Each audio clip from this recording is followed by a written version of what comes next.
Hi, I am Leaf and welcome to my YouTube channel.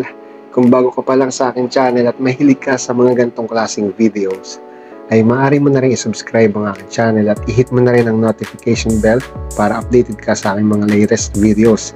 So in this video, meron ako ditong gitara which is J-Craft Classic Telecaster o yung T1. Ayan. Nabili ko to noong 2022 I think, pero wala pa akong nagagalaw dito, wala pa akong pinagalaw, wala pa akong pinabago maliban sa string, so all stock siya. Ayan. Natural color siya. So unahin natin yung wood na ginamit dito. So yung neck niya ay maple. Yung fingerboard ay maple din. Then yung body naman niya is poplar wood. So medyo mabigat siya. So siguro ano to, mga 3 to 3.5 kilos. So, yung headstock naman niya, merong sariling headstock ng J-Craft. So para talaga siyang Telecaster. Pagdating sa tuner, ito yung modern style na tuner, pero basically ano lang siya, yung anong tawag dito, pakaraniwan lang na tuner. Meron siya dito serial number.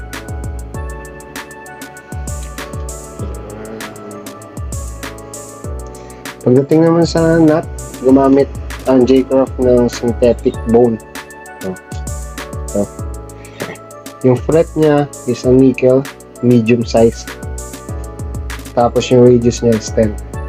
So pagdating naman dito sa pickups niya, parehas siyang ceramic pickups. Yan yung ginamit dito sa Delete Bridge, yung modern na siya. Then string through.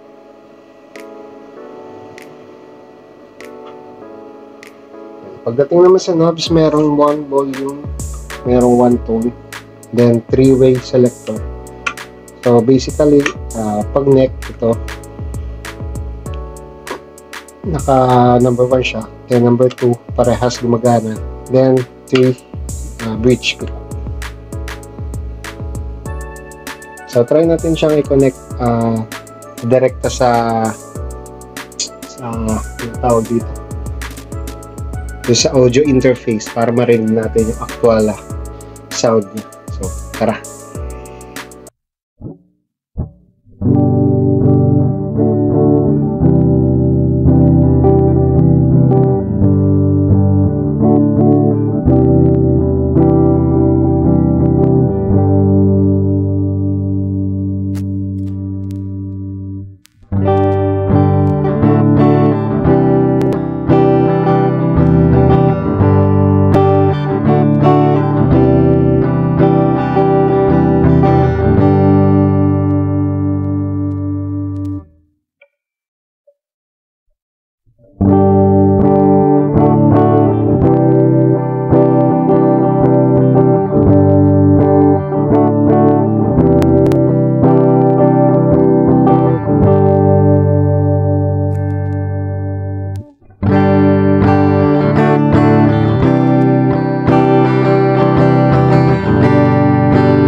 At yun, dito na natatapos ang review natin para sa J-Craft T1 Telecaster Classic.